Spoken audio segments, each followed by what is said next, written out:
রাজপুত্র ও পেত্নীর রহস্যময় প্রেমের গল্প। একদা এক সুদূর রাজ্যে রাজা ধনঞ্জয় নামে একজন সুখ্যাত রাজা শাসন করতেন। তার ছিল একমাত্র পুত্র, রাজকুমার অর্জুন। রাজকুমার অর্জুন ছিলেন অত্যন্ত সুন্দর, বীরপরাক্রমী ও দয়ালু। একদিন রাজকুমার অর্জুন শিকারের জন্য বনে যান। শিকারের সময় তিনি পথ হারিয়ে ফেলেন। অন্ধকার নেমে আসে। রাজকুমার অর্জুন ভয়ে কাঁপতে শুরু করেন। তখন তিনি একটি আলো দেখতে পান। আলো অনুসরণ করে তিনি একটি ছোট্ট গ্রামে পৌঁছান। গ্রামের লোকজন রাজকুমার অর্জুনকে সাদরে গ্রহণ করেন। তারা রাজকুমার অর্জুনকে গ্রামের প্রধানের বাড়িতে থাকার ব্যবস্থা করে দেন।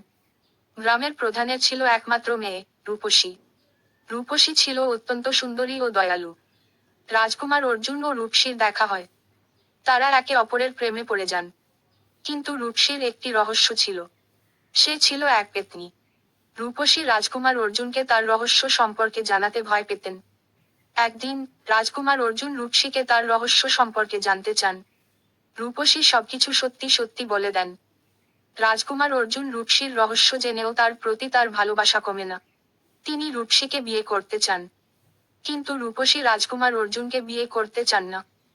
সে ভয় পেতেন যে রাজকুমার অর্জুনের পরিবার ও রাজ্যের লোকজন তার পেত্নী হওয়াটা মেনে নিতে পারবে না। রাজকুমার অর্জুন রূপসীকে বুঝিয়ে বলেন যে তারা একে অপরের জন্য তৈরি। অবশেষে রূপসী রাজকুমার অর্জুনের প্রস্তাব মেনে নেন। তারা গোপনে বিয়ে করেন। কিন্তু রাজকুমার অর্জুনের পরিবার ও রাজ্যের লোকজন রূপসীর পেত্নী হওয়াটা জেনে রুষ্ট হন। তারা রূপসীকে রাজ্য থেকে বিতাড়িত করার চেষ্টা করেন। কিন্তু রাজকুমার অর্জুন রূপসীর পাশে দাঁড়ান। তিনি তার পরিবার ও রাজ্যের লোকজনকে বুঝিয়ে বলেন যে রূপসী একজন দয়ালু ও ভালো মানুষ। অবশেষে রাজকুমার অর্জুনের পরিবার ও রাজ্যের লোকজন রূপসীকে মেনে নেন। রাজকুমার অর্জুন ও রূপসী সুখে শান্তিতে দীর্ঘদিন রাজত্ব করেন। গল্পের শিক্ষা।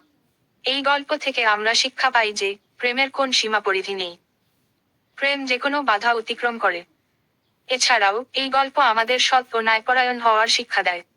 আমাদের বিশ্বাস করা উচিত নয় যে সকল পেত্নীই মন্দ। অনেক পেত্নীই দয়ালু ও ভালো মানুষ হতে পারে।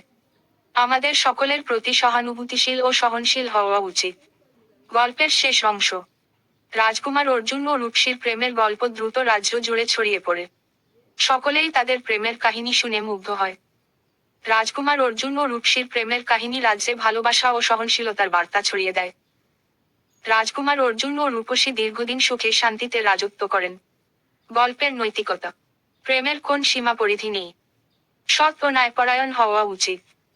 সকলের প্রতি সহানুভূতিশীল ও সহনশীল হওয়া উচিত। ভালোবাসা ও সহনশীলতা বিশ্বকে আরো ভালো জায়গা করে তোলে। আশা করি এই গল্পটি আপনার ভালো লেগেছে।